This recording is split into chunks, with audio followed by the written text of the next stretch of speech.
Sir దౌర్జన్యంగా తీసుకొచ్చినారు, arrest చేసి పంపినారు. అడ్వకేట్ని కలిసమంటే నేను ఆయన పర్సనల్ అడ్వకేట్ను ఆయన పర్సనల్గా కలిసి మాట్లాడాలంటే కూడా మాకు అవకాశం ఇవ్వలేదు. లేదు మీరు ఇంటరాగేట్ చేసుకొని మేము పక్క రూమ్లో కూర్చుంటామంటే కూడా అవకాశం ఇవ్వడం లేదు. మీకు ఆ లోపల వాళ్ళు ఏం చేస్తున్నారో తెలియదు. మా క్లయింట్కి ఏ రక్షణ ఉందో కూడా మాకు తెలియడం లేదు. ఏం విషయం ఏం తెలియడం లేదు. వచ్చి రాత్రిపూట అరెస్ట్ చేసి ఇటు తీసుకొచ్చినారు.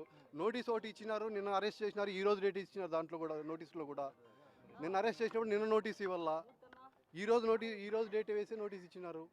దాంట్లో సెక్షన్లు వేసినారు. ఆ సెక్షన్లు చాలా మాత్రం అట్రాక్ట్ కావు. ఉండేది మిగిలినవన్నీ 7 years లోపలనే ఉన్నాయి. ఆయన వాళ్ళు బెయిల్ మీద రిలీజ్ చేయాల. ఏం వాళ్ళు విషయం చెప్తే కదా మాకు తెలిసేది. నోటీసులు ఇచ్చిన సెక్షన్లో 3 ఉన్నాయి, 111 ఉంది. అది అట్రాక్ట్ కాదని హైకోర్టు, సుప్రీంకోర్టు నెంబర్ ఆఫ్ కేసుల్లో చెప్పింది. ఈ రిమైనింగ్ సెక్షన్ 3 years లోపలనే ఉన్నాయి. పోలీసు వాళ్ళు బెయిల్ ఇచ్చి రిలీజ్ చేయొచ్చు. అయినా కానీ వాళ్ళ లోపల మాకు మాట్లాడే అవకాశం ఇవ్వడం లేదు. లోపలికి పక్కన కూర్చుంటాం, మేము రూమ్లో పక్కన కూర్చుంటామంటే కూడా అవకాశం ఇవ్వడం లేదు.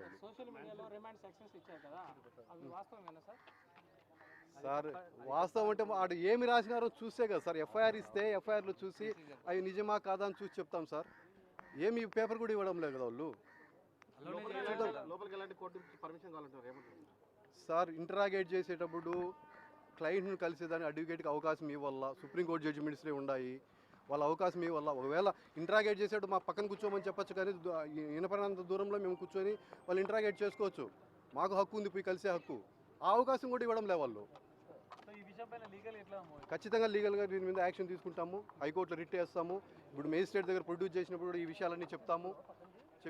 రిమాండ్ రిజెక్ట్ చేయాలని కూడా మేము ఫైట్ చేస్తాం సార్.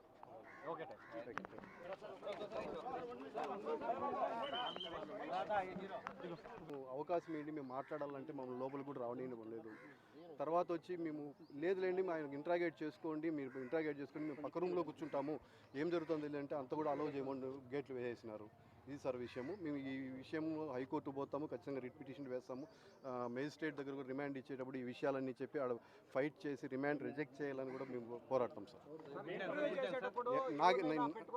నా పేరు M Nagireddy sir, Kadapa advocate, Kadapa YSRCP legal cell president.